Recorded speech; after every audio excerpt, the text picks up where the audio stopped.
आइरहेको थियो त्यो मैले हात त्यो डन्डीमा हात यसरी लगाएँ आयो दुइटा बाँधा यता अनि त त्यही घरलाई सबैलाई भन्ने कि मलाई कस्तो लाग्ने जमा यहीँ बसेँ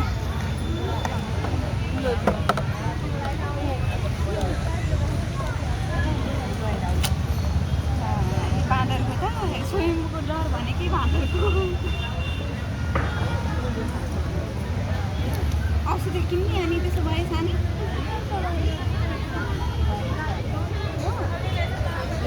अनि म बोक्छु आऊ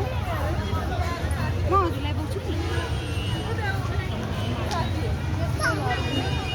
हामी त रिसा